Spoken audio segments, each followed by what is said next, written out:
பள்ளி மற்றும் கல்லூரி பெண்களிடம் ஆசை வார்த்தை கூறி காதல் வசைபாடி ஆபாச புகைப்படங்கள் மற்றும் வீடியோக்கள் எடுத்து பணம் கேட்டு மிரட்டிய சிட்டா என்பவர் கைது.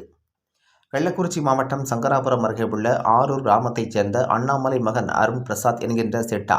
இவர் கடந்த சில ஆண்டுகளாக பல்வேறு பள்ளி மாணவிகளிடமும் பெண்களிடமும் ஆசை வார்த்தை கூறி தனிமையில் இருந்து வந்ததாக கூறப்படுகிறது. இந்நிலையில் அவர் பெண்களிடம் தனிமையில் இருக்கும்போது எடுத்த 100க்கும் மேற்பட்ட வீடியோக்களை வைத்து சமூக வலைதளங்களில் பரப்பி விடுவேன் என கூறி அச்சுறுத்தல் செய்து பல பெண்களிடம் தொடர்ந்து பணம் பறித்து வருவதாகவும் கூறப்படுகிறது.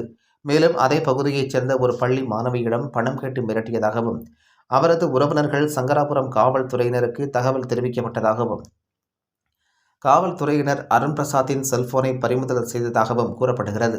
100க்கும் மேற்பட்ட பள்ளி கல்லூரி மற்றும் பெண்களிடம் பழகி தனிமையில் இருந்து ஆபாச படங்கள் எடுத்து வைத்துக் கொண்டு பல பள்ளி மற்றும் கல்லூரி மாணவர்களை மிரட்டி பணம் பறித்து வந்ததாகவும் கூறப்படுகிறது. இச்சம்பவம் கள்ளக்குறிச்சி மாவட்டம் மட்டுமின்றி தமிழகத்தையே அதிர்ச்சிக்கு உள்ளாக்கியது. மேலும் ஊடகங்கள் மற்றும் செய்தித்தாள்களில் செய்திகள் வெளிவந்த நிலையில் அருண் பிரசாத் தலைமறைவானார். இந்நிலையில் பள்ளி மாணவியின் நெருங்கிய உறவினரான செம்பராம்பட்டு கிராமத்தைச் சேர்ந்தவர் கொடுத்த புகாரின் பேரில் அவர் மீது வழக்கு பதிவு செய்து தேடுதல் பணியில் ஈடுபட்டனர். கடந்த 20 நாட்களுக்கும் மேலாக தலைமறைவாக இருந்த அருண் பிரசாத்தை காவல்துறையினர் தீவிரமாக தேடி வந்தனர்.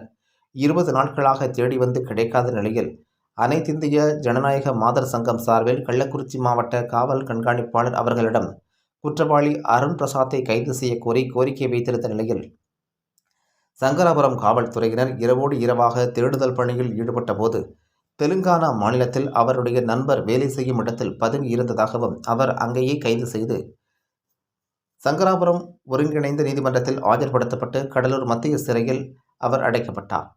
பல பெண்களுடன் தொடர்பில் இருந்து புகைப்படம் மற்றும் வீடியோக்கள் எடுத்து பணம் கேட்டு மிரட்டிய நபரை கைது செய்யப்பட்ட சம்பவம் பெற்றோர்கள் மத்தியில் பெரும் அதிர்ச்சியை ஏற்படுத்தியுள்ளது. அது மட்டுமின்றி மாதர் சங்கத்தினர் எடுத்த முயற்சிக்கும் காவல்துறையினர் நடத்திய அதிரடிக்கும் பொதுமக்கள் மற்றும் சமூக ஆர்வலர்கள் மத்தியில் பெரும் வரவேற்பை பெற்றுள்ளது.